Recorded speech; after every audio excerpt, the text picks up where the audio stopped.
Good evening, welcome to the question debate. This is Yamini.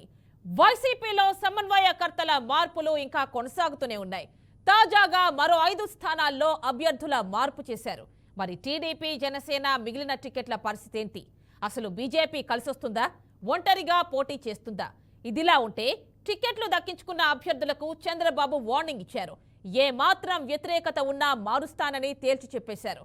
అసలు ఎన్నికల నాటికి ఏ పార్టీలో ఎంతమంది అభ్యర్థులు మారుతారు? ఆశావహుల పరిస్థితి ఏంటి? టికెట్లు దక్కని వారికి, టికెట్లు దక్కించుకున్న వారికి సహకరించే పరిస్థితి ఉందా? సహకరించకపోతే వచ్చే నష్టం ఏంటి? ఇది వాటి క్వశ్చన్ డిబేట్ టాపిక్. దీనికి సంబంధించి ప్రస్తుతం అవైలబుల్ ఉన్నారు టీడీపీ నుంచి సురేంద్ర నాయుడు గారు, అదేవిధంగా జనసేన నుంచి శుంకర కృష్ణవేణి గారు. నమస్తే అండి.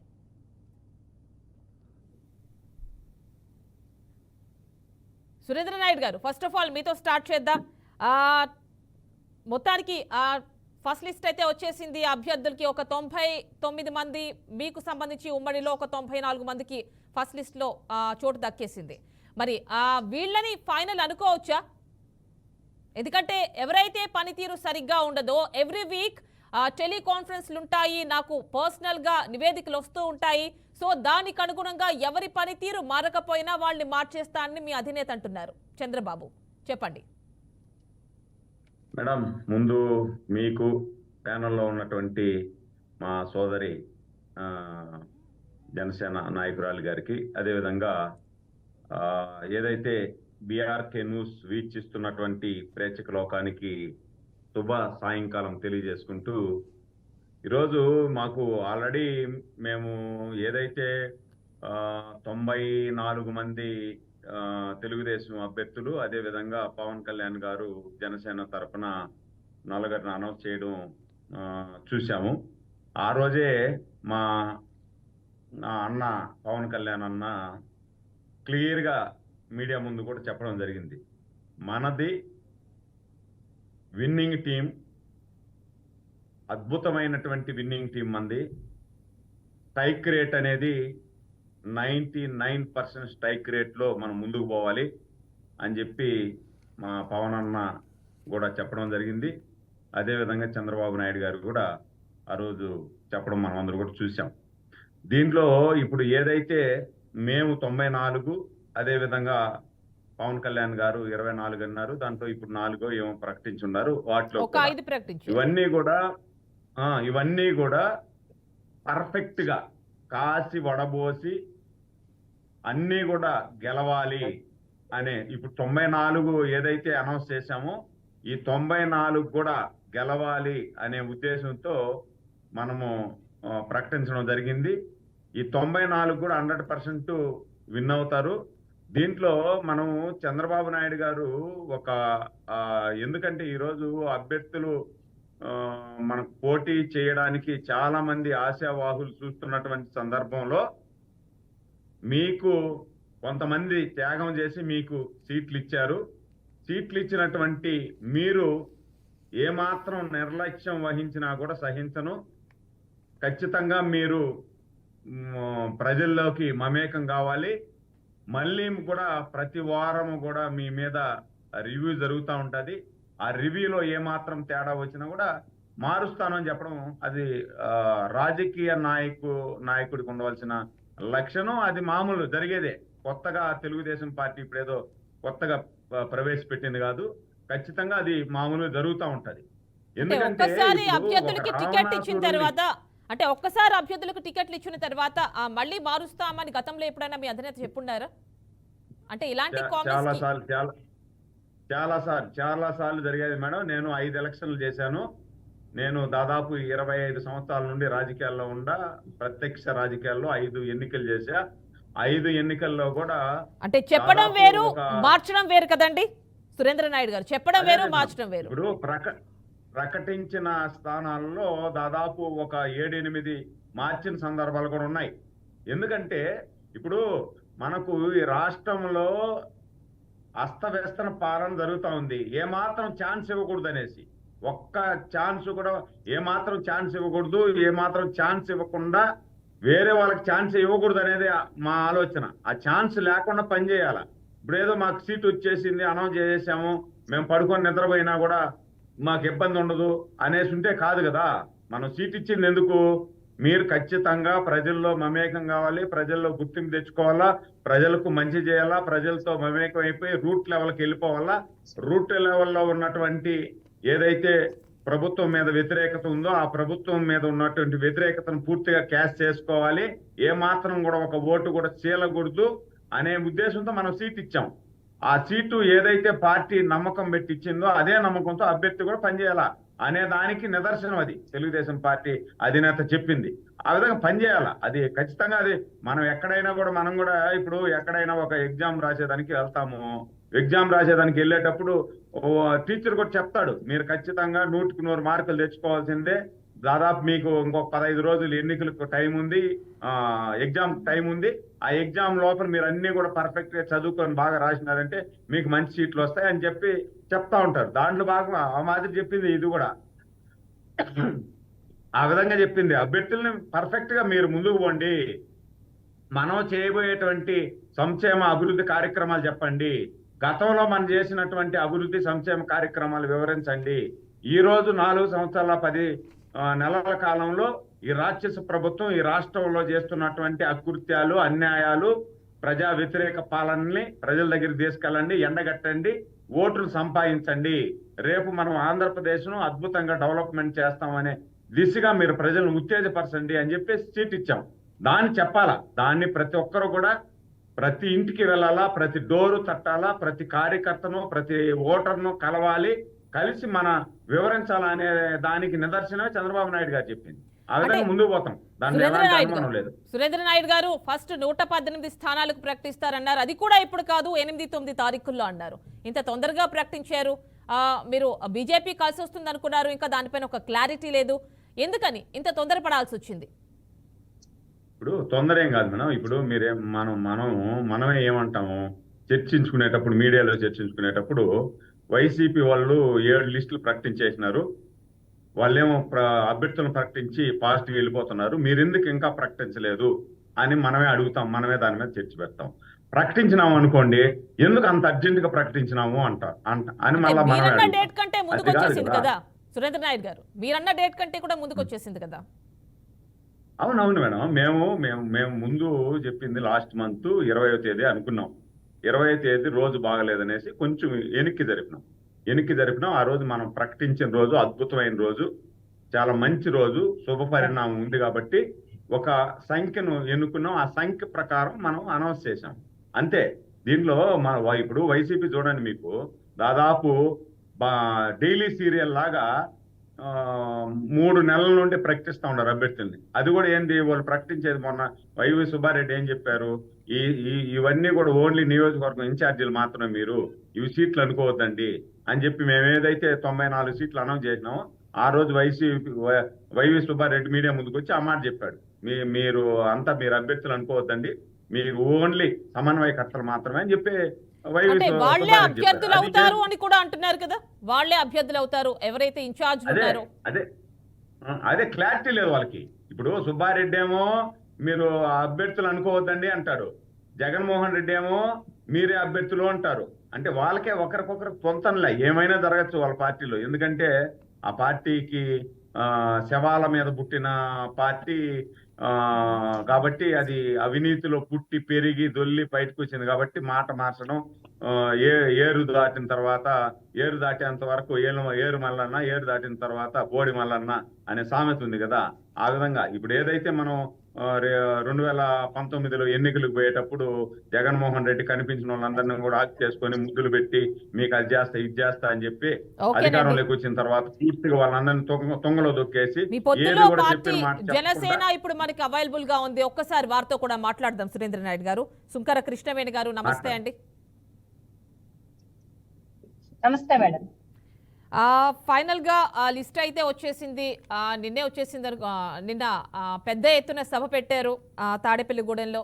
మరి ఈ సభ తర్వాత చాలా కామెంట్స్ వస్తున్నాయి వైసీపీ నుంచి, ఎస్పెషల్లీ పవన్ కళ్యాణ్ ని టార్గెట్ చేస్తూ చాలా కొంచెం ఘాటు కామెంట్సే చేస్తున్నారు అనుకోవాలి, ఏమంటారు? వైసీపీ వాళ్ళు నిన్న సభ, జనసేన టీడీపీ సభ శంకారావాన్ని పూరించడం కానీ, ఆ పొత్తు మీద జనానికి ఒక నమ్మకం కలగడం కానీ, సభ సూపర్ సక్సెస్ఫుల్ గా జరగడం కానీ వైసీపీ వాళ్ళకి కంటి మీద కునికి లేకుండా చేస్తుంది యామిని గారు. ఎక్కడికక్కడ మనం చూసుకోవచ్చు. జనసేన ప్రభంజనం ఎలాగుండేదో అందరికీ తెలుసు. కాకపోతే ఇవాళ రాష్ట్ర ప్రయోజనాల కోసం రెండు పార్టీలు కూడా పొత్తులో వెళ్ళడం, ఇది చాలా శుభ పరిణామంగా ప్రజలు కూడా చాలా స్వాగతిస్తున్నారండి. వైసీపీ వాళ్ళు పొత్తు గురించి భయపడే వ్యక్తులు కాకపోతే ఈ రోజు వైసీపీ వాళ్ళు చేసినటువంటి పరిపాలన మీద కానీ, వాళ్ళు ప్రజలకు ఏం చేశారన్న దాని మీద కానీ ఒక శ్వేతపత్రం రిలీజ్ చేయలేనటువంటి అసమర్థమైనటువంటి తీరు ఉన్నటువంటి నాయకత్వం ఉన్నటువంటి పార్టీ వైసీపీ పార్టీ. ఇవాళ పేరు నాని దగ్గర నుంచి మాజీ మంత్రిగా చేస్తున్నాడు అంబటి రాంబాబు అవ్వచ్చు. ఈ మంత్రులందరూ కూడా పవన్ కళ్యాణ్ గారి మీద దుమ్మెత్తిపోయడానికి వీళ్ళు రాసుకున్న పురాణాలు, అంటే మనం మాట్లాడుకోవాల్సిన వర్డ్స్ కాదు కానీ అలాంటి వీళ్ళ పురాణాలు కానీ వీళ్ళ మాటలు కానీ అన్పార్లమెంటరీ లాంగ్వేజ్ లో ఉంటాయి. అలాంటివి చెప్పడానికి ప్రజల ముందుకు వచ్చి ప్రెస్ మీట్లు పెడతారు తప్ప అంబటి రాంబాబు గారు ఎప్పుడన్నా సరే ఒక పోలవరం ప్రాజెక్టు మీద ఏం మాట్లాడారండి? పోలవరం ప్రాజెక్టుకి కేంద్రం ఏం నిధులు ఇచ్చింది, ఆ నిధులు ఎలా ఖర్చు పెట్టారు, దొడ్డుదారిని వాడుకోవడం తప్ప వీళ్ళు ఏదైనా ఏ పనితీరు ఎంత వరకు వచ్చింది, ఏ ప్రాజెక్ట్ ఎంత వరకు వచ్చింది ఒక శ్వేతపత్రం రిలీజ్ చేయమనండి. కమ్యూనిటీలన్నింటికి కూడా చాలా క్యాస్ట్లకి వాళ్ళకి అకౌంట్ లో డబ్బులు వేసేస్తున్నామని చెప్తున్నారు. ఏ కృష్ణవేణి గారు అంటే నిన్న పవన్ కళ్యాణ్ కొన్ని కామెంట్స్ చేశారు. అంటే ఈ రోజు కావచ్చు, అంటే ఆయన అంటారు ఎవరైతే నాకు సలహాలు ఇస్తారో వాళ్ళు నాకు అవసరం లేదు అంటారు. అంటే ఏ విధంగా అనుకోవచ్చు దీన్ని మనం? లెటర్ తర్వాత ఎవరైతే ముద్రగడ పద్మనాభం ఉన్నారో ఆయన లెటర్ రాసిన తర్వాత ఇలాంటి కామెంట్స్ వస్తున్నాయి అనుకోవచ్చా? అంటే మీకు ఎలాంటి ప్రయారిటీ ఉండదు, మీ అభిప్రాయాన్ని చెప్పే ఎలాంటి స్పేస్ కూడా అక్కడ ఉండదు, వాళ్ళు చెప్పిందే మీరు వినాలి, సో ఎందుకు వెళ్ళినట్టు అని ప్రశ్నిస్తున్నారు. ఇక్కడ హరిరామ జోగయ్య కావచ్చు, ముద్రగడ పద్మనాభం కావచ్చు, మీరు ఏమన్నా అనుకుంటే వర్చువల్లో కాదు డైరెక్ట్ గా వచ్చి సిచ్యువేషన్ చూసి మాట్లాడండి అని పవన్ కళ్యాణ్ కామెంట్ చేస్తున్నారు. అవునండి, ఎందుకంటే పెద్దలను అక్కడ గౌరవపరచాలని కాదు, పెద్దల మాట వినని వ్యక్తి కూడా పవన్ కళ్యాణ్ గారు కాదండి. ఎవరి సలహాలు మొన్నటి వరకు హరిరామ జోగయ్య గారి సలహాలు ట్యూషన్లు అన్ని తీసుకుంటారు. అలాగే అర్హం ఖాన్ గారు ఉంటారు, వేరే కమ్యూనిటీ అన్న, ఆయన ఏ సలహాలు చెప్పినా ట్యూషన్లు చెప్పినా తీసుకుంటారు. అలాగే వేరే కమ్యూనిటీ వ్యక్తులు కూడా చాలా మంది పవన్ కళ్యాణ్ గారి దగ్గర ఉంటారు. వాళ్ళందరి సలహాలు సూచనలు తీసుకుని ఆయా కమ్యూనిటీలకి ఏది లోపం ఉంది, ఏం కావాలి అన్న, ఎవరైతే రాజ్యాధికారం దూరంగా ఉండిపోయారో వాళ్ళకి రాజ్యాధికారం తీసుకురావడం కోసం మాత్రమే పవన్ కళ్యాణ్ గారు పార్టీ పెట్టడం జరిగింది. కానీ వాస్తవ విషయాలు గమనించినప్పుడు మనం ఖచ్చితంగా ఎక్కడ నెగ్గాలో కాదండి ఎక్కడ తగ్గాలో కూడా తెలిసినటువంటి వ్యక్తి జనసేన పార్టీ అధ్యక్షులు పవన్ కళ్యాణ్ గారు. ఆయన నాయకత్వాన్ని మేమందరం కూడా దగ్గర చూసే వ్యక్తులం కాబట్టి వచ్చి పెద్దలు ముద్రగడ పద్మనాభం గారు మా పార్టీలోకి వస్తానడం, దాన్ని పవన్ కళ్యాణ్ గారు స్వాగతించడం, తర్వాత పరిణామాల్లో కొన్ని సర్వేలు అవ్వచ్చు, కాకపోతే రూట్ లెవెల్ నుంచి అంటే సమయభావం ఎన్నికలకు బాగా తక్కువగా ఉండడం, ఇవన్నీ కూడా ముద్రగడ పద్మనాభం గారు కూడా ఆయన ఎంపీ పదవులు ఎమ్మెల్యే పదవులు ఎక్కువ అత్యాశగా ఆశించి వస్తానన్నటువంటి వ్యక్తి కాదండి. పెద్దలుగా హరిరామ జోగయ్య గారు కూడా అంతే, ఆయన ఏదో పెద్ద పెద్ద పదవులు ఆశించి వస్తానన్న వ్యక్తి కాదు. ఈ ఇద్దరు వ్యక్తులు కూడా రాజ్యాధికారం ఏ కులాలకైతే అందకుండా పోతుందో ఆ కులాలకు రాజ్యాధికారం తీసుకురావాలనే దిశగా ఆలోచన చేసేటువంటి వ్యక్తులే ఈ పెద్దలిద్దరు కూడా. ఈ ఇద్దరిని కూడా ఎప్పుడు పవన్ కళ్యాణ్ గారు గౌరవిస్తారు. కాకపోతే వాస్తవ పరిస్థితిని దృష్టిలో పెట్టుకోవడం, ఎలక్షన్స్ బాగా దగ్గరగా ఉండడాన్ని బట్టి మాత్రమే ఆయన నిన్న మాట్లాడటం జరిగింది. అది కూడా వీళ్ళు సలహాలు ఇవ్వద్దు, సూచనలు ఇవ్వద్దు అని కాదండి. కాకపోతే కొన్నిసార్లు ఇంకో మాట కూడా మనం చూసుకోవచ్చు, జగన్మోహన్ రెడ్డి తప్పుల మీద తప్పులు చేసి బాబాయిని హత్య చేసినా సరే గాని ఆయన సామాజిక వర్గం ఆయన వెనకేసుకొస్తుంది. లక్షల కోట్లు దోపిడీ చేసినటువంటి వ్యక్తి అదే ఏమీ చేయలేదు మా నాయకుడు ఏంటి తెల్ల కాగితం లాంటి వాడు అని చెప్పేటువంటివి నాయకత్వం కానీ వాళ్ళ కమ్యూనిటీ కానీ అంతా వెనకేసుకొస్తారు. కానీ నేను కష్టపడి పార్టీని నడిపిస్తున్నాను, కానీ నేను తీసుకున్నటువంటి నిర్ణయాలు కొన్నిసార్లు మీకు ఇబ్బంది కలిగించి ఉండొచ్చు, కానీ నా కష్టార్జితంతో నేను పార్టీని నడిపించి ఏ తప్పు చెయ్యకపోయినా సరే నన్ను వాళ్ళు లేనిపోని అంటున్నా సరే గాని దానికి కొంతమంది అంటే పెద్దలని కాదండి కొంతమంది వత్తాస పలికినట్టుగా పలుకుతున్నారు. అది ఏ మనిషికైనా సరే గాని బాధ కలిగిస్తుందండి. అది పవన్ కళ్యాణ్ గారు ఆవేదన చెప్పుకున్నారు తప్ప అక్కడ ఎవరిని తక్కువ చేయాలని కాదండి. కృష్ణవేణి గారు, గౌరవించడం అనేది కృష్ణవేణి పవన్ గారు, కళ్యాణ్ గారు. కృష్ణవేణి గారు, చెప్పండి. ఇక్కడ వైసీపీ నేతలు ఇటు మనం చూస్తున్న అంబటి రాంబాబు కావచ్చు, రోజా కావచ్చు, ఇంకా చాలా మంది కామెంట్స్ చేస్తూ ఉన్నారు. అంటే చాలా పర్సనల్ కామెంట్స్ చేస్తున్నారు ఇక్కడ. అంటే ఫర్ ఎగ్జాంపుల్ ఆయన పెళ్లి గురించి కావచ్చు. అండ్ ఇప్పుడు ఇంకా ఒక అడుగు ముందుకేసి ఇక్కడ మనకి ఎవరైతే నంబర్ 2గా చెప్తూ ఉంటారు, అంటే పేరు ప్రస్తావించడం ఇష్టం లేదు నాకు. సో నంబర్ 2గా చెప్తూ ఉంటారు జనసేనలో. ఇంకొకరు ముందుకే వేశారు వాళ్ళు. సో మీరు కూడా వినే ఉంటారు కదా కామెంట్స్. 3 కాదు 4 పెళ్లిళ్ళు అంటున్నారు. అది మాత్రమే కాదు, పార్టీ పెట్టిందే టీడీపీ కోసం అన్నట్టు మాట్లాడుతున్నారు. సో అంటే ఇలా నెగిటివ్ గా మాట్లాడడం ద్వారా వాళ్ళ పార్టీ బలం పెంచుకుని ఎన్నికల్లో విజయం సాధించాలనుకుంటున్నారా? మీ వర్షన్ ఏంటి? వాళ్ళకి ఏంటంటే మాట్లాడడానికి ఏమీ లేదు. అభివృద్ధి గురించి మాట్లాడదామంటే ప్రజలు వీళ్ళు చెప్పు తీసుకొట్టేటువంటి పరిస్థితి వచ్చింది వైసీపీ వాళ్ళకి. వీళ్ళు తల్లి తరిపేస్తారు కాబట్టి 2 నెలలు కూడా టైం లేదు, 40 రోజులు మాత్రమే టైం ఉంది కాబట్టి ఈ లోపల డైవర్ట్ చేయడం కోసం మైండ్ గేమ్ పాలిటిక్స్ అని. ఇప్పుడు పవన్ కళ్యాణ్ గారిని తిడితే మాత్రమే వీళ్ళ మీద ఫోకస్ వెళ్తుంది, లేకపోతే అట్టర్ ఫ్లాప్ వైసీపీ గవర్నమెంట్ అనేది. ఈ అట్టర్ ఫ్లాప్ వైసీపీ గవర్నమెంట్ మీద దేని గురించి చర్చించుకుంటారండి? పవన్ కళ్యాణ్ గారు భార్యల్ని సాక్షాత్తు ముఖ్యమంత్రి గారే ఏమని పిలుస్తారు? కారుతో పోలిస్తారు. అలాంటి వ్యక్తి ఇవాళ నాలుగో భార్య అని మీరు కూడా చాలా సార్లు మీడియా సోదరులు కూడా విన్నారు. విసుగుపోయి పవన్ కళ్యాణ్ గారు ఈ విషయం మీద ఎప్పుడు మాట్లాడతారు? వాగితే వాగినేయండి, నా పర్సనల్ విషయాల మీద వ్యక్తిగత విషయాలే టార్గెట్ చేస్తారు కాబట్టి భగవంతుడు రాతది నాకు. కాకపోతే పర్సనల్ విషయాల మీద మీరు ఏమి స్పందించొద్దు, కాకపోతే వ్యవస్థకు జరుగుతున్న అన్యాయం మీద ప్రశ్నించండి అని మాత్రమే మా క్యాడర్ కూడా చెప్తూ ఉంటారు. కానీ వాళ్ళ మాట్లాడితే జగన్మోహన్ రెడ్డి గారిని నాలుగో భార్య అనేసి పదే మాట్లాడుతూ ఉన్నారు. నేను పెళ్లి చేసుకున్నదైతే మాత్రం విడాకులు పొందింది కూడా ఇద్దరితోనే. పెళ్లి చేసుకున్నది నా 3వ భార్య, నా భార్య నాతోనే ఉంది. కాకపోతే 4వ భార్య ఎక్కడి నుంచి వచ్చింది? జగన్మోహన్ రెడ్డి గారు నాకు 4వ భార్య అని ఆయన సెటైర్ వేయడం జరిగింది. ఒక్కసారి జగన్మోహన్ రెడ్డి గారి మీద ఒక్క సెటార్ వేస్తేనే వీళ్ళు మళ్ళీ తిరిగి రిపీట్ అనగా ఇన్నిసార్లు పవన్ కళ్యాణ్ గారి మీద, ఇప్పుడు మీరు చెప్తున్నటువంటి మనోహర్ గారి మీద ఇలాంటి మాటలు మాట్లాడుతున్నారే, మరి పవన్ కళ్యాణ్ గారి మీద వ్యక్తిగత జీవితం మీద వీళ్ళు ఏమైనా మాట్లాడడానికి వీళ్ళకి కాపీ రైట్స్ ఉన్నాయండి? ఏమైనా మాట్లాడడానికి వీళ్ళకి భావ స్వేచ్ఛ ప్రకటన ఉందా? అది మ్యారేజ్ అయిపోయి ఒక అమ్మాయికి, నందిని అనే అమ్మాయికి మ్యారేజ్ అయిపోయి ఆమె వ్యక్తిగత జీవితంలో ఆవిడ హ్యాపీగా ఆవిడ బతుకుతున్నారు. అలాగే రేణుదేశం గారి పిల్లల్ని చూసుకొని ఆవిడ సొసైటీకి ఏదో మంచి చేసుకుంటే ఆవిడ బతుకుతున్నారు. మాట్లాడితే వాళ్ళ వ్యక్తిగత జీవితంలో వాళ్ళు సుఖంగా బతుకుతున్న వాళ్ళని తీసుకొచ్చి మాజీ భార్యలు 4 పెళ్ళాలు మాట్లాడితే ఎంత సహకరంగా ఉంటుందంటే వాళ్ళకే బిడ్డలు ఉన్నారు, వాళ్ళు కూడా సొసైటీలో తలెత్తుకోవాలి కదా. ఒక్కసారి జగన్మోహన్ రెడ్డిని 4వ భార్యతో పోలిస్తేనే వీళ్ళకి ఇంత పౌరుషాలు పొడుచుకొచ్చేసాయి. మిగతా ఆడబిడ్డల్ని ఎలా పడితే అలా మాట్లాడడం కానీ, పవన్ కళ్యాణ్ గారి లాంటి ఒక పార్టీ అధ్యక్షుడిని పదే వీళ్ళు వ్యక్తిగతంగా విమర్శించడం కానీ కరెక్ట్ అని. ఒక రాష్ట్ర సీఎం గా కానీ రాష్ట్ర మంత్రులుగా కానీ వీళ్ళ సంస్కారహీనులు.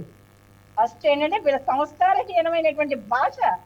ఈ భాషని ప్రతి ఒక్కరు తిరస్కరిస్తూనే ఉన్నారు. అసహ్యంగా చాలా మంది చెప్తూ ఉంటారండి, గ్రామ స్థాయిలోకి వెళ్ళినప్పుడు కూడా ఆయన పెళ్లిళ్ళ గురించి ముఖ్యమంత్రి ఏం మాట్లాడతారు? కృష్ణవేణి గారు, పెళ్లిళ్ళ గురించి మాకు అవసరం లేదు కదమ్మా.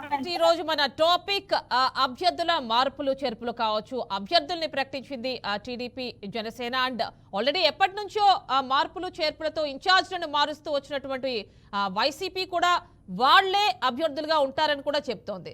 సో ఇదే మనకి ఈరోజు క్వశ్చన్ డిబేట్ టాపిక్. దీనికి సంబంధించి మనకి అవైలబుల్ ఉన్నారు. మనకి టీడీపీ నుంచి సురేంద్ర నాయుడు గారు, జనసేన నుంచి శుంకర కృష్ణవేణి గారు. ఒకసారి మనం సురేంద్ర నాయుడు గారి దగ్గరికి వెళ్దాం. సురేంద్ర నాయుడు గారు, సో అయితే మనకు ఒక్కసారి ఇప్పుడు మాజీ ఎమ్మెల్సీ జూపూడి అవైలబుల్ ఉన్నారు. సో జూపూడి ప్రభాకర్ గారు, ఓకే, నమస్తే అండి. చూశారు కదా నిన్న జనసేన వైసీపీ తాడేపల్లిగూడెంలోని సభ. దాని కౌంటర్ గా దాని కౌంటర్ గా మీ వాళ్ళు కూడా చాలా కామెంట్స్ చేస్తున్నారు, చూస్తూ ఉన్నాం. అయితే నిన్న ఎస్పెషల్లీ పవన్ కళ్యాణ్ కూడా మీ పార్టీకి సంబంధించి కొన్ని కామెంట్స్ చేశారు. అందులో నిన్ను పాతాళానికి తొక్కకపోతే పవన్నే కాదు అని కూడా అంటున్నారు. చెప్పండి, ఎలా రెస్పాండ్ అవుతారు? అంటే ఇది ఒక రాజకీయ పార్టీ పెట్టుకొని నడుపుకునే వ్యక్తులకి ఇలాంటి మాటలు అసలు సమంజసం కాదు. ఇది ఒక బజారు లేకపోతే రౌడీ విధానంలో మాట్లాడే మాట. అంత శత్రుత్వం వైఎస్ఆర్ కుటుంబం మీద జగన్మోహన్ రెడ్డి గారి పరిపాలన అంత శత్రువైర్యంలో పవన్ కళ్యాణ్ తెలుసుకోవాల్సిన అవసరం. మాట్లాడడానికి తొక్కకపోతే అంటే గతంలో మీరు మీ అన్నగారి పార్టీ, మీరు పెట్టిన పార్టీ, మీరు నిలబడితే ఒక్క చోటు కూడా రాకపోవటం, గెలవకపోవటం, ఇక్కడ ప్రజలు మిమ్మల్ని పాతాళంలో కానీ తగ్గినట్టుగా పంపించాల్సిన అవసరం ఉందా? రాజకీయాల్లో మామూలుగా చాలా స్పోర్టివ్ కొని నడపాల్సినటువంటి రాజకీయాలు. సో ఇది తీవ్రంగా ఖండిస్తుంది కూడా. వస్తోందండి, కొంచెం లౌడ్ గా ఉంటే బాగుంటుంది. తర్వాత సమ్ డిస్టర్బెన్సెస్ వస్తున్నాయి. ఇప్పుడు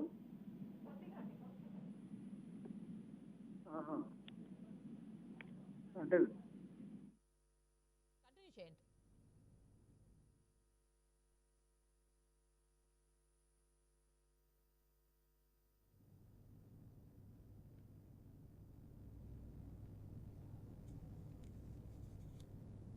సో ఒక్కసారి మనం సురేంద్ర నాయుడు గారి దగ్గరికి వెళ్దాం.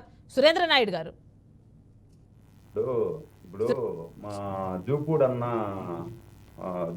అంటే నాకు చాలా గౌరవం. ఎందుకంటే మేము కూడా జూపూడ్ అన్నతో కూడా కలిసి పనిచేసాం. కానీ జూపూడ్ అన్న మాట్లాడేది ఎలా ఉందంటే గురువింద నీతులు మాట్లాడుతున్నాడు జూపూడ్ అన్న. ఎందుకు ఈ మాట అంటున్నానంటే, జూపూడ్ అన్న మా పార్టీలో ఉండేటప్పుడు, తెలుగుదేశం పార్టీలో ఉండేటప్పుడు ఆయన సమక్షంలోనే కర్నూలులో బై ఎలక్షన్కి పోయినప్పుడు ఇదే ముఖ్యమంత్రి, ఆనాటి ప్రతిపక్ష నాయకుడిగా ముఖ్యమంత్రిగా ఉన్నటువంటి చంద్రబాబు నాయుడు గారిని పొరకలతో కొట్టండి, చెప్పులతో కొట్టండి, నిలువున నరికేయండి అని చెప్పినటువంటి పెద్ద మనిషి ఆ రోజు ఆ మాట అన్నాడు. ఈ రోజు ఎలా సమర్థిస్తాడు పవన్ కళ్యాణ్? ఏదో పాతాలో అతను తొక్కేయమన్నాడు అనే కొందికి ఎంత లావు పొడుచుకొని వస్తా ఉంది వీళ్ళకి. వీళ్ళు చేసిన అవినీతికి ఈ రాష్ట్రంలో రాజ్యం వెళ్తా ఉంది. అందుకని కోపంతో అన్నాడు ఆయన. ఈరోజు పవన్ కళ్యాణ్ గారి గురించి మాట్లాడుతున్నారు, 3 భార్యలు 4 భార్యలు అని. పవన్ కళ్యాణ్ గారు 4 భార్యలు చేసుకుంటే ఏమన్నా ఈ రాష్ట్రానికి నష్టం జరిగిందా? మీకేమన్నా నష్టం జరిగిందా? నాకేమన్నా నష్టం జరిగిందా మేడం? పవన్ కళ్యాణ్ గారి వ్యక్తిగత జీవితం ఎవరైతే చేతగాని అడుగుదాం. సురేంద్ర నాయుడు గారు, జూపేడి ప్రభాకర్ గారు మళ్ళీ అవైలబుల్ ఉన్నారు, ఫోన్ లైన్ లో అందుబాటులో ఉన్నారు. మీ క్వశ్చన్స్ అన్ని అక్కడ అడుగుదాం. ప్రభాకర్ గారు, హలో, వినపడుతుందా? ఇందాక మీరు డిస్టర్బెన్స్ అన్నారు. అవును, ఇప్పుడు క్లియర్ గా ఉందండి. ఏమా డిస్టర్బెన్స్ ఉందా? మామూలుగానే ఉందా? You may continue. Okay then. ఇది పాతాళ లోకానికి తొక్కకపోతే నా పేరు అది కాదు, లేకపోతే మా పార్టీ పేరు అది కాదు, ఇవన్నీ అబ్జెక్షనబుల్, చాలా తీవ్రంగా అబ్జెక్షనబుల్. ఇందాక మిత్రుడు ఎవరో నేను ఫోన్ లైన్ ఉన్నాను కూడా తెలియదు. సో గతంలో అట్లా మాట్లాడారు, ఇట్లా మాట్లాడారు అని చెప్తా ఉన్నారు. ఒకవేళ ఆ రోజు అది తప్పని మీరు ఎవరు అనకుండా ఉంటుంటే, లేకపోతే అది నిజమని మీరు భావించుంటే, it is up to you. నిన్న జరిగినటువంటి తెలుగుదేశం కానీ జనసేన కానీ వాళ్ళ పార్టీ పాలసీలు చెప్పుకోవాలి. లేకపోతే గతంలో తెలుగుదేశం పార్టీ అధికారంలో ఉన్నప్పుడు పవన్ కళ్యాణ్ గారు వాళ్ళని సపోర్ట్ చేసినటువంటి ఒక 4 సంవత్సరాలు 14 నుంచి 18 దాకా, ఆ సమయంలో ఒకవేళ వాళ్ళు ఏమన్నా మంచి నిర్ణయాలు చేస్తుంటే వాటిని ఏమన్నా చెప్పుకోవాలి. కానీ ఇద్దరు కూడా ఒకరి మీద ఒకరు పోటీ పడి జగన్ గారి మీద విరుచుకుపడినటువంటి నేపథ్యం ఏదైతే ఇది ఎవరు కూడా హర్షించడం లేదు. ఇది ఎవరు చాలా అనుకుంటున్నారేమో, వెంటనే మాకు సలహాలు అవసరం లేదు, ఎవడు ఇవ్వాల్సిన అవసరం లేదు, గురుగు రక్తం కావాలి అన్న వెంటనే హరిరామ్ జోగి గారు ఏమన్నారు, మీ కర్మ మీరు అనుభవించండి అన్నాడు. అంటే కాపుల్ని కమ్మలకి 2 కులాల మధ్య వీళ్ళిద్దరూ ఒక సంధి కుదిర్చే మార్గంలో ఏర్పాటు చేసుకున్నటువంటి ఆ బహిరంగ సభకి నాకు తెలిసి వాళ్ళు అనుకున్నంతగా వచ్చిన జనం కూడా కనపడటం లేదు. ఆ జనం రాకపోవటం, వీళ్ళు సంధించిన శిఖరం తలవంచదు. మేము చెప్పాము శిఖరం తలవంచదు. శిఖరం ఎవరు ఇక్కడ? 4వ భార్య నాకు జగన్, 4వ భార్య చంద్రబాబు నాయుడు అనుకోవచ్చు కదా. జగన్ ఎందుకు అసలు? 3 భార్యలు చేసుకున్నాను, 2కి విడాకులు ఇచ్చాను, ఇంకొకళ్ళు, ఇవన్నీ అప్రస్తుతం కదా.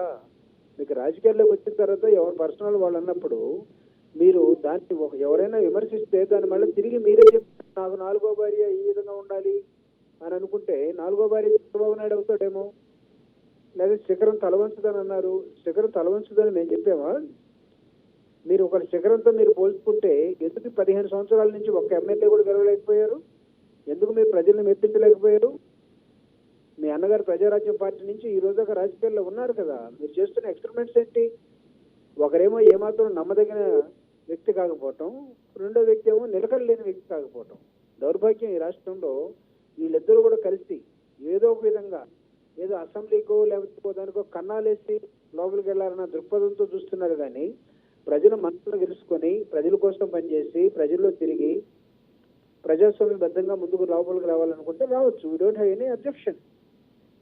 అయితే వాళ్ళు చేసినటువంటి అంశాలను ఏది చెప్పుకోకుండా జగన్ మీద సంధించినటువంటి విమర్శ బాణాలు ఏవైతే ఉన్నాయో మొత్తం కూడా వైఎస్ఆర్ కాంగ్రెస్ పార్టీ చేస్తే ఈ రాష్ట్రంలో సంక్షేమ పరిపాలన, ఈ రాష్ట్రంలో చేసినటువంటి దాని ద్వారా వచ్చినటువంటి అభివృద్ధి, ఈ రెండింటినీ ఏమాత్రం చూడలేనటువంటి వ్యక్తులు, ఏమాత్రం అంగీకరించలేనటువంటి వ్యక్తులు వీళ్ళిద్దరు కూడా.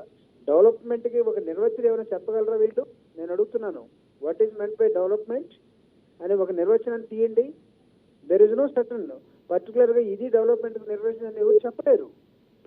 ప్రతి డెవలప్మెంట్ వెల్ఫేర్ లో దాగి ఉంటుంది.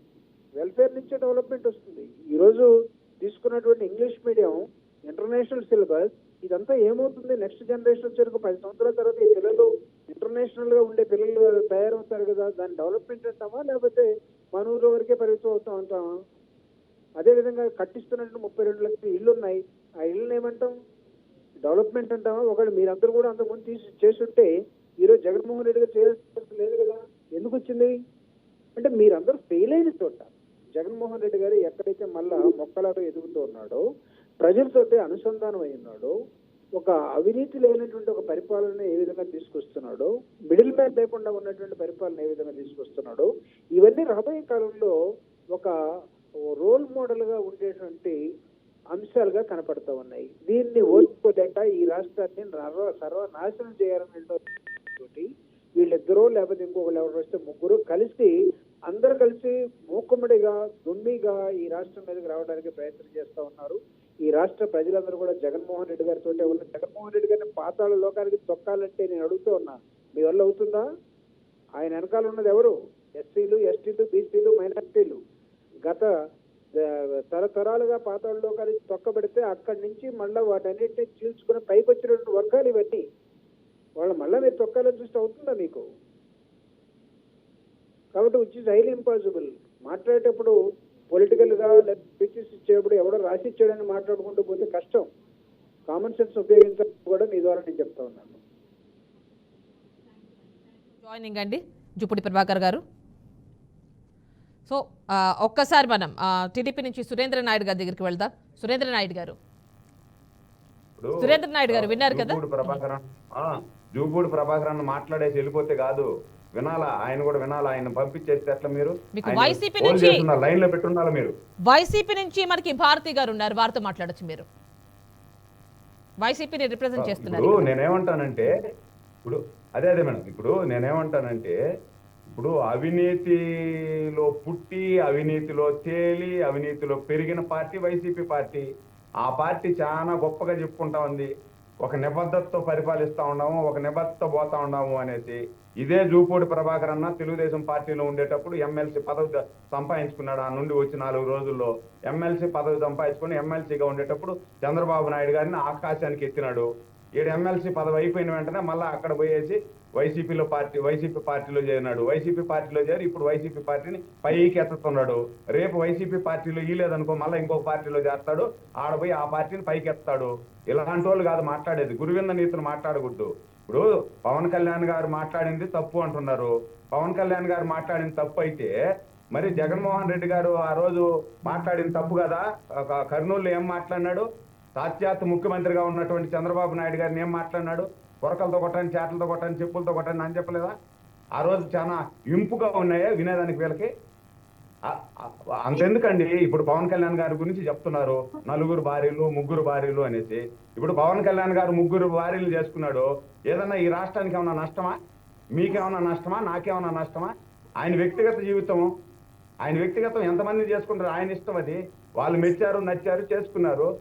ఈ రాష్ట్రానికి నష్టం ఎవరి వల్ల వచ్చింది? ఈ జగన్మోహన్ రెడ్డి వల్ల కదా ఈ రాష్ట్రానికి నష్టం వచ్చింది. ఈ 4 సంవత్సరాల 10 నెలల కాలంలో ఈ రాష్ట్రం 30 సంవత్సరాలు వెనక్కిపోయింది. ఎందుకు పోయింది? ఎవరి వల్ల పోయింది? పవన్ కళ్యాణ్ గారు 3 పిల్లలు చేసుకున్నాడు అనేసి వెనక్కిపోయిందా? ఈ జగన్మోహన్ రెడ్డి పరిపాలన అంటే ఇక్కడ ఇంకొన్ని కామెంట్స్ చేస్తున్నారు, వైసీపీ నుంచి ఇంకొన్ని కామెంట్స్ చేస్తున్నారండి సురేంద్ర నాయుడు గారు. 6 లక్షల మంది వస్తానన్నారు నిన్నటి సభకి, కనీసం 10% అంటే 60,000 మంది కూడా రాలేదు.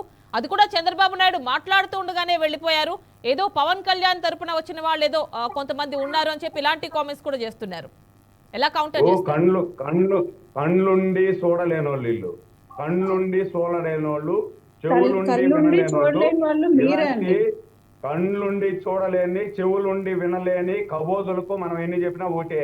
వీళ్ళు కెమెరాలు ఎత్తుకుని పోయి పెట్టమని చెప్పండి, వాళ్ళలాగా మేము ఆంధ్రజ్యోతి కెమెరానో ఎవరన్నా వస్తే తరిమేము మేము. వీళ్ళు సాక్షి వాళ్ళని రమ్మని చెప్పండి, డైరెక్ట్ గా లైవ్ పెట్టమని చెప్పండి. అక్కడ సభ స్టార్ట్ అయినప్పటి నుండి సభ ఎండింగ్ అయ్యేంత వరకు సాక్షి మీడియాని ఎత్తుకొచ్చి పెట్టమని చెప్పండి. ఎంతమంది వచ్చినారు అటెండెన్స్ చేసుకోమని చెప్పండి, రీచర్ పెట్టమని చెప్పండి, శాటిలైట్ కనెక్షన్ తీసుకోమనండి.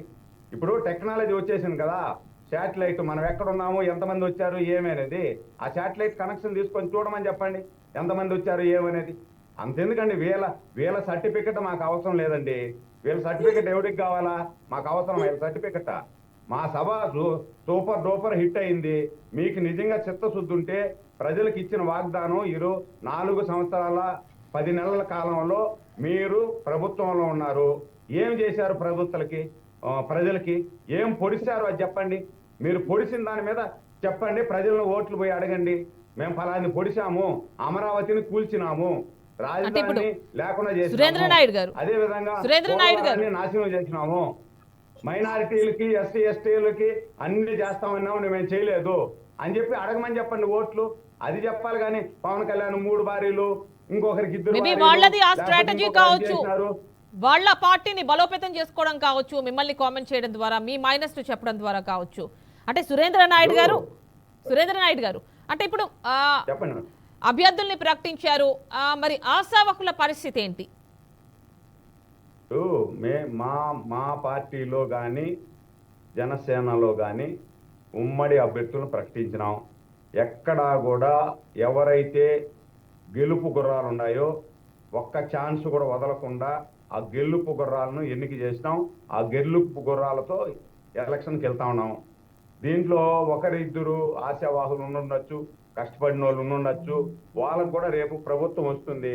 ప్రభుత్వం వచ్చిన తర్వాత ఖచ్చితంగా వాళ్ళకి మంచి స్థానం ఉంటుంది. ఎవరైతే ఈరోజు పార్టీని అంటి పెట్టుకొని జెండా మోసి పార్టీకి పనిచేసినటువంటి నాయకులు, కార్యకర్తలు ఎక్కడైనా కొన్ని దగ్గర టికెట్ రాకపోతే వాళ్ళకి ప్రభుత్వం వచ్చిన తర్వాత ఫస్ట్ ప్రిఫరెన్స్ వాళ్ళకే ఉంటాయి.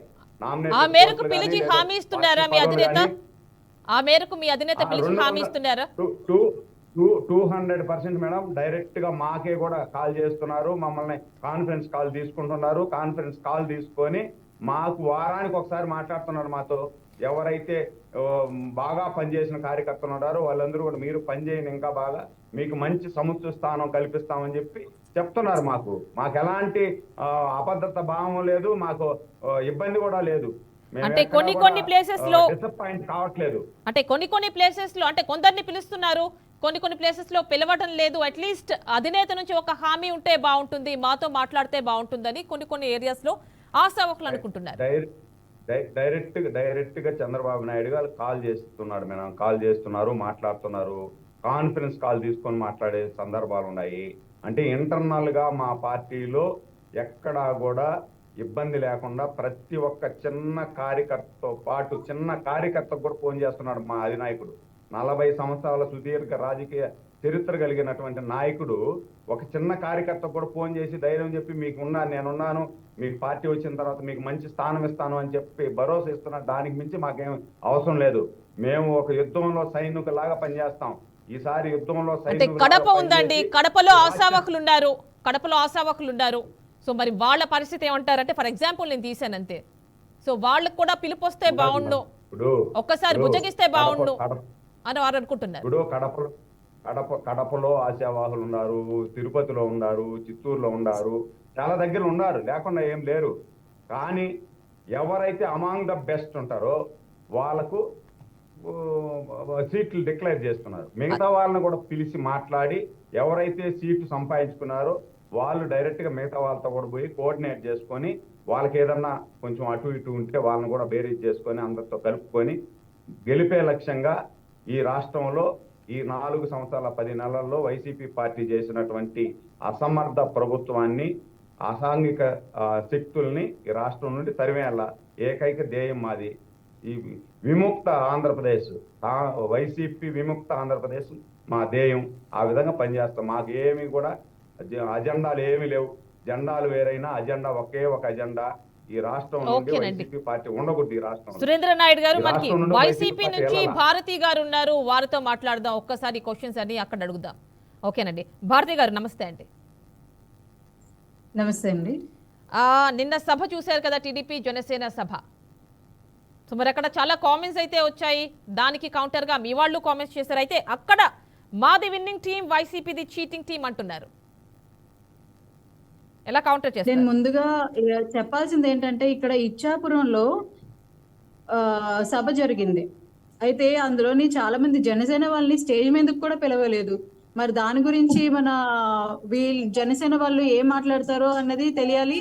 ఇంకోటి ఏంటంటే, 24 సీట్లతోని ఏంటి వైసీపీని ఓడిపోటు చేస్తారండి? అసలు 9 సంవత్సరాలు జగనన్న కష్టపడ్డారు.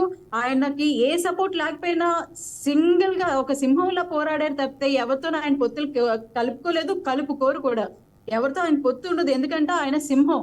ఆయన సింగిల్ గా వస్తాడు, గెలుస్తారు. అతను ఎవరితో పొత్తులు అతనికి అవసరం లేదు. గెలవలేవు అనుకున్న వాళ్ళే పొత్తులు కలుపుకుంటారు. అతనికి ఇప్పుడు ఇతను అడుగుతున్నారు ఏమని, అతను 3 పిల్లలు ఉంటే ఏంటి, 4 పిల్లలు ఉంటే ఏంటి, పర్సనల్ లైఫ్ పబ్లిక్ లైఫ్ వేరు అని అంటున్నారు. కానీ పర్సనల్ లైఫ్ అనేది కూడా ఇంపాక్ట్ ప్రజల మీద ఉంటుందండి. ఎందుకంటే అది అతని మెంటాలిటీ. ఆ మెంటాలిటీ ఎలాగా చూపిస్తాడు? రేపు పొద్దున్న నిలకడగా ఒక డెసిషన్ తీసుకోవడానికి నిలకడగా ఒక డెసిషన్ మీద నిలబడగలరా అతను? ఇప్పుడు కొన్ని పొత్తులు కలుపుకున్నారండి, జెండాలు వేరైనా ఎజెండా ఒకటే అంటున్నారు కదా. రేపు పొద్దున్న సీఎం అభ్యర్థి ఎవరంటారు? అయితే చంద్రబాబు నాయుడు గారా, లేదంటే 24 సీట్లు అధికారం కోసం బాబాయ్ బాత్రూమ్ లోని హత్య చేయించవచ్చు అధికారం కోసం? లక్షల కోట్ల అవినీతి చేసి 16 ఇప్పుడు అది ప్రూవ్ అయిందండి. మీ దగ్గర ఏమైనా ఎవిడెన్స్ ఉందా? మీ దగ్గర ఎవిడెన్స్ ఉందండి? ప్రూవ్ అయిందండి? అది ఎవరో చెప్పిన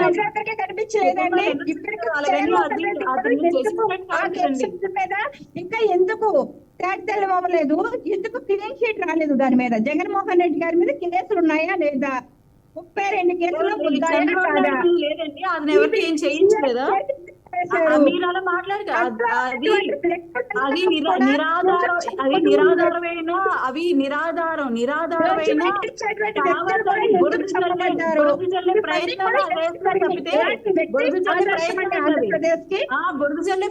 అది.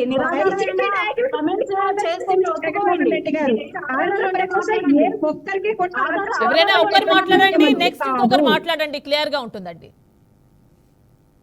ఇప్పుడు కాదు మేడం, నేను మేడం వైసీపీ పేరు ఏమో నాకు ఐడియా లేదు కానీ భారతి గారు,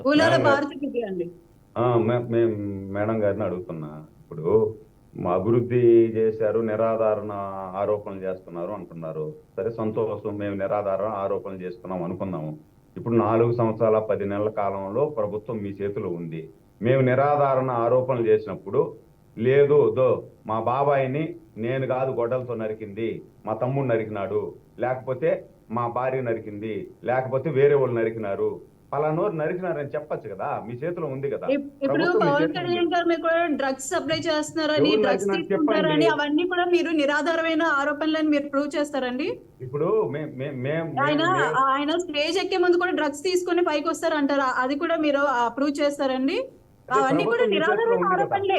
ఇప్పుడు ఒక లీడర్ ఉన్నారంటే అతని మీద ఎన్నో ఆరోపణలు వస్తాయి, అలాగే ఇందులో కూడా అదొక ఆయన మీద బురజల్లే ప్రయత్నమే, కానీ అది నిజాలు. ఇంకో విషయం ఏంటంటే మీ 4 సంవత్సరాల ఇంత కాలంలోని ఏది మీరు డెవలప్మెంట్ అవ్వలేదు అంటున్నారు కదా, మరి మా ఇచ్చాపురం వరకు నేను చెప్తున్నాను, ఓల్డ్ హైవే 20 సంవత్సరాల నుంచి వేయలేదండి. మా ప్రభుత్వం వచ్చిన తర్వాత ఓల్డ్ హైవే అనేది వేయడం జరిగింది రోడ్డు. ఇంకోటి ఏంటంటే ఉద్దానం సైడ్ అసలు వాటర్ అనేది లేకపోతే వాళ్ళకి స్వచ్ఛమైన జలం ఇస్తే వాళ్ళకి వాటర్ అనేది 750 కోట్లు పెట్టి మరి వాటర్ ప్లాంట్ అనేది కట్టించడం జరిగింది. ఎన్నో మెడికల్ హాస్పిటల్స్ చేశారు, కాలేజ్లు ఓపెన్ చేశారు, రేపు కాకినాడలో పోర్ట్ అనేది ఓపెన్ చేస్తారు. మరి ఇది అంతా డెవలప్మెంట్ కింద రాదండి. 14 ఏళ్ళు చంద్రబాబు నాయుడు ఏం చేశారని అడుగుతున్నానండి.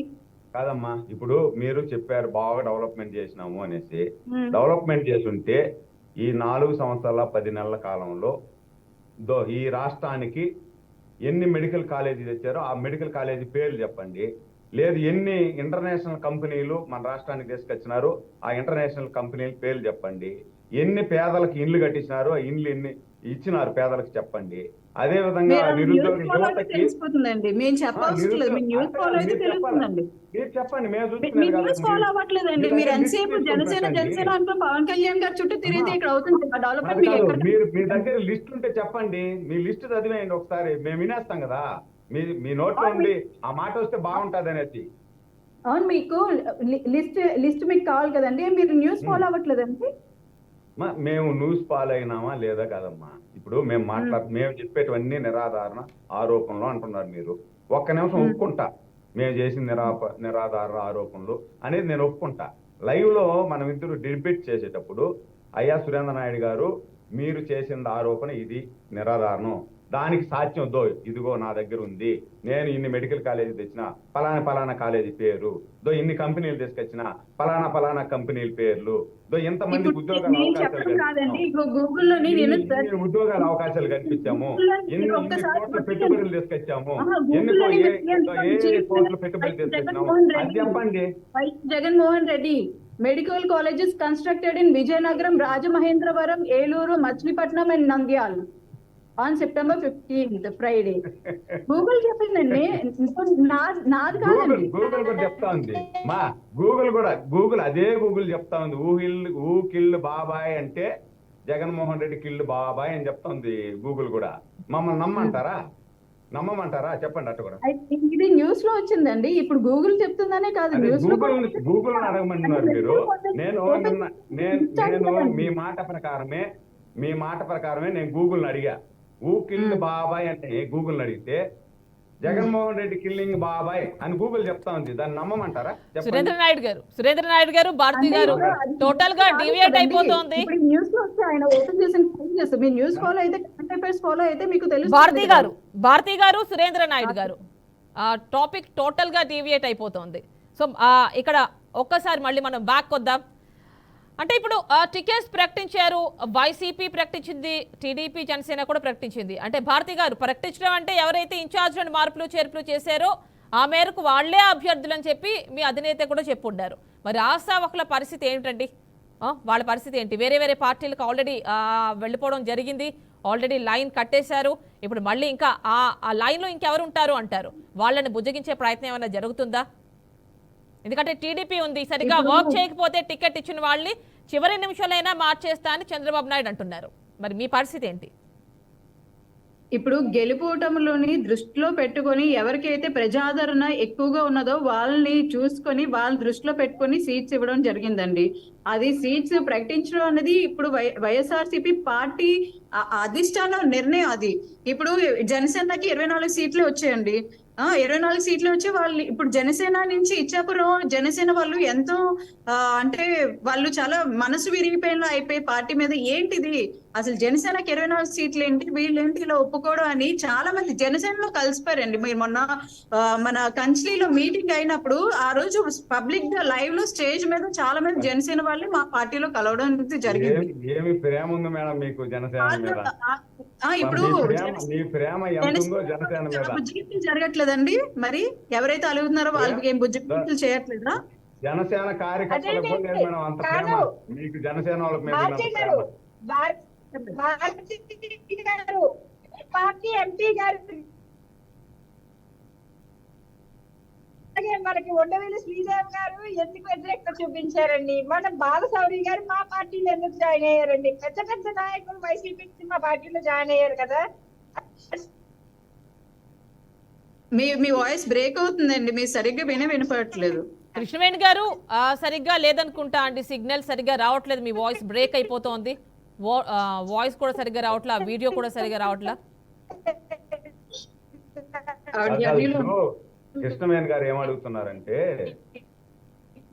ఇప్పుడు మా పార్టీ పవన్ కళ్యాణ్ గారి జనసేన పార్టీ ఇబ్బంది అయితే వాళ్ళకు అసంతృప్తులు ఉంటే మీ పార్టీ నుండి చాలా పెద్ద నాయకులందరూ కూడా జనసేనలో చేరినారు కదా, ఎందుకు చేరినారు? మా పార్టీ బలంగా ఉంటే మీరు మన న్యూస్ చూడలేనట్టున్నారు. జనసేనలోని మారిన తర్వాత వాళ్ళు ఇటు రాలేకపోతున్నారు, అటు ఉండలేకపోతున్నారు, వాళ్ళు అంత రిగ్రెట్ అవుతున్నారని మాకు వచ్చిన న్యూస్. ఇప్పుడు రాలేరు ఇటు అటు, ఆ పార్టీలోనే ఉండలేరు. అది వాళ్ళు చేసిన తప్పిదో అది. అంటే భారతి గారు రాలేకపోవడం ఏముంది మీకు? ఆళ్ళ రామకృష్ణారెడ్డి వచ్చారు కదా వెనక్కి, అలాగే వాళ్ళు కూడా ఇష్టం లేకపోతే రావచ్చేమో వెనక్కి. అంటే మీరు అంటున్నారు కదా అక్కడే స్టక్ అయిపోయారు వాళ్ళు అని. అంటే వాళ్ళు ఎంతో సమయం వాళ్ళు జాయిన్ అవ్వాలనుకుంటే వైఎస్ఆర్సీపీ ఎప్పుడు ఆహ్వానిస్తుందండి, ఎవరినైనా కానీ చక్కగా ఆహ్వానిస్తుంది, ఎవరైనా రావచ్చు. కాకపోతే వాళ్ళు ఏ మొహం పెట్టుకొని వస్తారు? పావని గారు మేడం, భారతి గారు చెప్పండి. నేనేమంటానంటే ఇప్పుడు వైసీపీ పార్టీ ఇప్పుడు 7 విడతలుగా ప్రకటించిన సీట్లు 70, అంటే ఒక్కొక్క విడతకి యావరేజ్ గా 10 సీట్లు ప్రకటించారు. 70 సీట్లు ప్రకటించారు టోటల్. ఈ 70 సీట్లు ప్రకటించే పార్టీకే వైసీపీ పార్టీ నుండి దాదాపు 20 మంది పార్టీ గోడ దూకేసినారు. ఇప్పుడు రేపు మిగతా వాళ్ళని కూడా 175 మందిని ప్రకటిస్తే దాదాపు 100 మంది గోడ దూకేదానికి సిద్ధంగా ఉన్నారు. ఈ గోడ దూకే వాళ్ళనందరినీ కూడా మీరు ఆపుకోగలిగితే సంతోషిస్తారు. ఇప్పుడు మీరు ఎంతసేపు మీరేం ఆలోచిస్తున్నారంటే పవన్ కళ్యాణ్ గారికి తెలుగుదేశం పార్టీకి పెట్టేయాలా, జనసేనకు తెలుగుదేశానికి పెట్టేయాలి. జనసేన ఎంతసేపు జనసేన 24కే పరిమితం ఎందుకు ఆనందపడిపోతా ఉంది అని మీరు ఎంతసేపు జనసేనని క్రిస్టైజ్ చేయాలా లేకపోతే పైకెత్తాలా అని చూస్తున్నారు. మీరు ఎన్ని చూసినా అది కాదు, వీలు కాదు. ఇది దాదాపు 3 సంవత్సరాల నుండి మీరు చేశారు ప్రయత్నం, ఎట్లా కూడా జనసేనకు తెలుగుదేశంకి పొత్తు లేకుండా చేయాలా, వీళ్ళను కలుసుకోనికూడదు అనే పొత్తు అంటున్నారు కాబట్టి సురేంద్ర నాయుడు గారు పొత్తు అంటున్నారు కాబట్టి ఇక్కడ ఒక క్వశ్చన్ అండి, బీజేపీ కలిసి వస్తుందా అంటే ఒక క్లారిటీ ఇవ్వట్లేదు. మీరు జనసేన ఒక క్లారిటీతో ఉన్నారు కానీ బట్ బీజేపీ అయితే ఒక క్లారిటీ ఇవ్వట్లేదు. రాష్ట్ర నాయకులు అయితే సుముఖంగానే ఉన్నట్టు తెలుస్తుంది పురంధరేశ్వరి మాటలు బట్టి. కాకపోతే కేంద్రం నుంచి ఎలాంటి ఒక గ్యారంటీ రావట్లేదు కదా, ఒక కన్ఫర్మేషన్. ఇప్పుడు మేడం నేనేమంటానంటే ఇప్పుడు మాకు బీజేపీ వచ్చినా ఆహ్వానిస్తాం, రాకపోయినా మేమైతే ఎంపర్లాడేది లేదు. మేము ఇప్పటి వరకు Telugu Desam party Janasena party clear కట్గా ఒకరి కార్యకర్తలు ఇంకొక కార్యకర్తలు సమన్వయంతో పనిచేస్తున్నారు. రూట్ లెవెల్ నుండి మీరు చూడండి, కింద రూట్ లెవెల్ నుండి అగ్ర నాయకత్వం వరకు కూడా. నాకు 25 సంవత్సరాల రాజకీయ జీవితంలో ఇంతగా కలిసిపోయిన పార్టీని నేను ఇంతవరకు చూడలేదు. ఎన్నో చూశాను నేను ఎన్నికలు. ఇంత రూట్ లెవెల్ అంటే ఒక దగ్గర కలిస్తే ఒక దగ్గర ఇబ్బంది లేకుండా ఉండేది చూశాను. కానీ ఇక్కడ ఎక్కడా కూడా ఇబ్బంది లేకుండా మనము జెండాలు వేరైనా అజెండా ఒకటే, ఒకే ధ్యేయంతో ముందుకు పోదాం. ఓటు అనేది చీలకూడదు. ఈ ఓటు చీలకుండా మనకు జనసేన ఓటు తెలుగుదేశంకి ట్రాన్స్ఫర్ కావాలి, తెలుగుదేశం ఓటు జనసేనకు ట్రాన్స్ఫర్ కావాలి. మన ఉమ్మడి శత్రువు జగన్మోహన్ రెడ్డి గారు. జగన్మోహన్ రెడ్డిని ఈ రాష్ట్రం నుండి పంపిస్తేనే బడుగు బలహీన వర్గాల వారికి, మైనారిటీ ఎస్సీ ఎస్టీలకు అందరికీ న్యాయం జరుగుతుంది. ఈ రాష్ట్రం ప్రపంచంలోనే ఒక నెంబర్ 1 రాష్ట్రంగా ఉంటుంది. అంటే ఓట్లు అనేవి ఒకరికి ఒకరు సహకరించుకోవాలి అంటున్నారు. అవకాశాలు వస్తాయి. సురేంద్ర నాయుడు గారు టీడీపీ జనసేన ఒకళ్ళకొకళ్ళు సహకరించుకోవాలని మీ అధినేతలు చెప్పి ఉన్నారు. ఓట్లు కూడా అంటే ప్రచారం విషయంలో కూడా ఒకళ్ళనొకళ్ళు సపోర్ట్ చేసుకోండి. ఫర్ ఎగ్జాంపుల్ ఒక స్థానంలో టీడీపీ ఉంటే అక్కడ జనసేన వాళ్ళు సపోర్ట్ చేయండి అని జనసేన అధినేత చెప్తూ ఉన్నారు. ఇటు టీడీపీ కూడా అంతే, జనసేనకి ఇచ్చిన టికెట్ ప్లేస్లో టీడీపీ వాళ్ళు సపోర్ట్ చేయాలని టీడీపీ అధినేత చెప్తూ ఉంటారు. అయితే ఇక్కడ ఇంకొక విషయం, ఎక్కడైతే జనసేన పోటీ చేస్తోంది లేదంటే టీడీపీ పోటీ చేస్తోంది ఇలాంటి ప్లేసెస్లో బీజేపీ వాళ్ళ సహకారం ఉంటుందని ఎందుకు పవన్ కళ్యాణ్ చెప్పలేకపోతున్నారు? ఈ కామెంట్ వినిపిస్తోంది, మీకు కూడా తెలిసే ఉండొచ్చు. ఇప్పుడు బీజేపీ వాళ్ళు ఎందుకంటే ఎన్డీఏలో ఉన్నారు మిత్రులు. అదే మేడం, వాళ్ళు ఇంటర్నల్ గా వాళ్ళు చర్చి వాళ్ళు ఏదో చేసుకుంటున్నారు. వాళ్ళు కూడా రాజకీయ పార్టీ కదా, రాజకీయ పార్టీ కాబట్టి వాళ్ళు కూడా లాభం ఎట్లా పోతే మనకు లాభము, తెలుగుదేశం జనసేనతో కలిసిపోతే మనకు లాభమా, లేకపోతే జగన్మోహన్ రెడ్డి గారితో ఇండైరెక్ట్ గా ఈ 5 సంవత్సరాలు ఏ విధంగా అయితే జగన్మోహన్ రెడ్డి గారితో ఇండైరెక్ట్ గా మనం పొత్తు పెట్టుకున్నామో ఆ విధంగా ఇండైరెక్ట్ గా పొత్తు పెట్టుకుంటే లాభమా అని ఆలోచిస్తున్నారు. బేరీజ్ చేసుకుంటున్నారు. వాళ్ళు ఎట్లా పోతే వాళ్ళకి లాభం జరుగుతుందో ఆ విధంగా ముందుకు పోవాలా అనే ఆలోచనతో వాళ్ళు ఉన్నారు. ఎందుకంటే అది పార్టీ కదా, రాజకీయం కదా, ప్రతి ఒక్కరు కూడా స్వలాభం కోరుకుంటారు. రాజకీయ పార్టీ అన్నోళ్ళు ఎవరైనా కానీ రాజకీయ ఒక పార్టీ పెట్టినప్పుడు ఆ పార్టీ బతికి బట్ట కట్టాలంటే ఓట్లు ఓకేనండి. సురేంద్ర గారు కన్క్లూడ్ చేద్దాం ఒక్కసారి. కృష్ణవేణి గారితో సరిగ్గా మాట్లాడలేకపోయిందాక టెక్నికల్ ఇష్యూ వచ్చింది, ఆవిడ సిగ్నల్ సరిగ్గా లేదు. ఒక్కసారి ఆవిడతో మాట్లాడదాం. కృష్ణవేణి గారు ఓకేనండి, సమ్ ప్రాబ్లం టెక్నికల్ ఇష్యూ వెళ్ళిపోయారు. సో కన్క్లూడ్ చేద్దామండి. ఫైనల్ గా ఏం చెప్తారు భారతి గారు? నాకు ఒక క్వశ్చన్ అండి, పొత్తులు లేకపోతే టీడీపీ కానీ జనసేన కానీ పొత్తులు లేకుండా గెలవలేరండి? అంటే పవర్ షేరింగ్ అంటున్నారు కదండి, మిమ్మల్ని ఎదుర్కోవాలంటే ఉండాలి అంటున్నారు. కాదు మేడం, అంటే స్ట్రాంగ్ అనే కదండి వైఎస్ఆర్సీపీ. నేను చెప్తాను. ఇప్పుడు పురాణాల్లో కూడా రావణాసురుణ్ణి సంహరించాలనుకుంటే చిన్న చిన్న కోతుల సహాయం కూడా తీసుకున్నాడు, ఉడత సహాయం కూడా తీసుకున్నాడు రాముడు ఒకటే సంపలేక కాదు. అంటే ఇక్కడ రాముడు ఎవరు ఉడత ఎవరు అండి సురేంద్ర నాయుడు గారు? ఇక్కడ రాముడు ఎవరు ఉడత ఎవరు? అది కూడా చెప్తా. ఇప్పుడు చిన్న ఉడత సహాయం కూడా తీసుకున్నాడు రాముడు ఒక్కడే రావణాసురుని సంపలేక కాదు, ప్రపంచానికి తెలియాలా ఏమని, ఈ రావణాసురుడు ఎంత దుర్మార్గుడు అని చెప్పి ప్రపంచానికి తెలియాలా. అదే విధంగా బకాసురుడు కానీ ఇడింబాసురుడు కానీ ఇట్లా వాళ్ళందరినీ కూడా ఆ కాలంలో సంహరించడానికి ప్రతి ఒక్కరు అంది వచ్చిన వాళ్ళకి అందరికి అన్ని సహకారాలు తీసుకొని యుద్ధం చేశాడు, సంహరించాడు. అంటే ప్రపంచానికి తెలియాలా అనే దానికి అంతే. ఇప్పుడు జరిగేది కూడా మనకు ఆంధ్రప్రదేశ్లో ఉన్నటువంటి రావణాసురుడు, బకాసురుడు, ఇడింబాసురుడు ఇలాంటి పేర్లన్నీ కలిగిన ఒక జగనాసురుడు ఉన్నాడు. కాబట్టి ఈ జగనాసురుణ్ణి సంహరించాలి అంటే మనం అందరు సపోర్ట్ తీసుకోవాలి. అందరు సపోర్ట్ తీసుకొని ఈ జగనాసురునికి సెకండ్ ఛాన్స్ ఇవ్వకూడదు. సెకండ్ ఛాన్స్ ఇవ్వకుండా ఈ రాష్ట్రం నుండి తరివేయాల. అదే మా ముందున్న లక్ష్యం. ఇక్కడ వేరే లక్ష్యం ఏం లేదు. ఇప్పుడు మీరు అంటున్న ఈ జగనన్నే చిన్నపిల్లల దగ్గర నుంచి ముందు చదువు పిల్లలకి ఆస్తిగా ఇవ్వాలని చెప్పేసి పిల్లలకి ఒకప్పుడు స్కూల్స్ ఎలా ఉండేవండి, ఇప్పుడు ఎలా ఉంటున్నాయి? వాళ్ళు ఏమైనా ఓటేస్తారా? వాళ్ళకి ఎంత డెవలప్మెంట్? కన్క్లూడ్ చేద్దామండి, బ్రీఫ్ చేయండి. కంక్లూజన్ అంటే ఏం లేదు, మళ్ళీ వచ్చేది వైఎస్ఆర్సీపీ. ఎన్ని కష్టాలు వచ్చినా మా జగన్ ఎవరితో ఇలా పొత్తులు పెట్టుకోలేదు. మాకు 151 సీట్లు లాస్ట్ టైం గెలిచారంటే అది చిన్న విషయం కాదు.